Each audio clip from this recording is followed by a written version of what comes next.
কেমন আছো বন্ধুরা? সন্টু বেঙ্কি চ্যানেলে আপনাদের সবাইকে শুভকামনা। এটা আমার প্রথম ভিডিও, আর প্রথমেই বলে রাখি আমি প্রফেশনাল একজন সিমেন, অ্যাজ এ কুকে দিয়ে রান্না বান্না করি।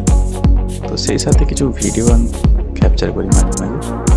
তো সেই ভিডিও আপনাদের কাছে আমি উপস্থাপনা করব।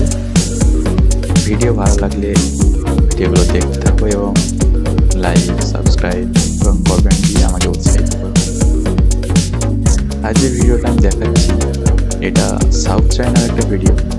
আমরা চায়না যাচ্ছিলাম সাউথ আফ্রিকা থেকে, তো তারই কিছু ফুটেজ আমি দেখাচ্ছি আপনাদেরকে। এখানে ওয়েদার খুবই খারাপ হয়, আপনারা দেখতেই পাচ্ছেন। একদম জল ওপরের দিকে চলে আসছে। দেখতে মনে হবে এটা খুবই নর্মাল, কিন্তু এটা খুবই একটা রাফ ওয়েদার। আমার কাছে অনেক আরও ভিডিও আছে, আমি আগে আরও সেগুলো আপলোড করব। আপনাদের উৎসাহ আমার একাত্ম কারণ। আপনারা লাইক, কমেন্ট দিয়ে আমাকে উৎসাহিত করুন।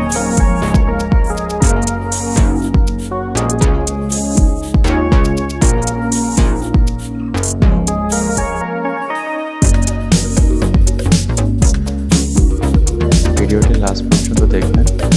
ভিডিওতে আমরা ড্রাইডকের উদ্দেশ্যে আমরা রওনা দিচ্ছি।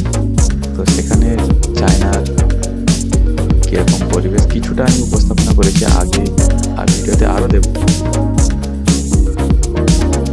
তো দেখতে দেখুন।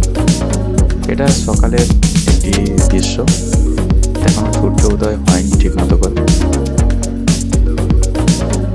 ওয়েদারটা খুবই খারাপ, সেই জন্যে এত ঢেউ তৈরি হচ্ছে, নাহলে সাধারণত এইভাবে এরকম হয় না। দেখুন এখনো সূর্য ঠিক মতো করে ওঠেইনি। এই দৃশ্যটি খুবই সুন্দর লাগে সকালে।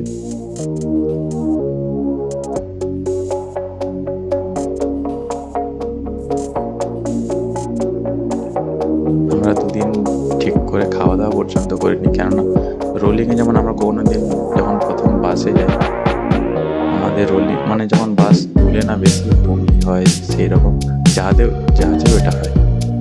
দেখুন আমরা চায়নার এক বর্ডারের দিকে আমরা চলে এসেছি প্রায়। এখানে জলের রংটা দেখো, একদম লাল রকম, মানে নদীতে যেরকম জল হয় না বর্ষাকালে, একদম এই জল হয়ে যায়, বালি মিশে গিয়ে জলটা অন্যরকম হয়ে যায়। তো এখানে জলটা ওই রকম। এখানে অনেক ড্রাইডক আছে, সেগুলো দেখাবো। আগের ভিডিওতে অনেক আছে, সেগুলো দেখাবো। দেখতে পাচ্ছ দূরে করার চেষ্টা করছি। এই দেখো এখানে অনেক জাহাজ আছে, প্যাসেঞ্জার শিপ, রোরো শিপ, যেগুলো যাত্রীবাহী এবং গাড়ি বহন করে। এরকম অনেক ধরনের এখানে জাহাজ আছে, আমি সব এক এক করে দেখাবো আপনাদেরকে। চলো বন্ধু, দেখা হবে নেক্সট ভিডিওতে।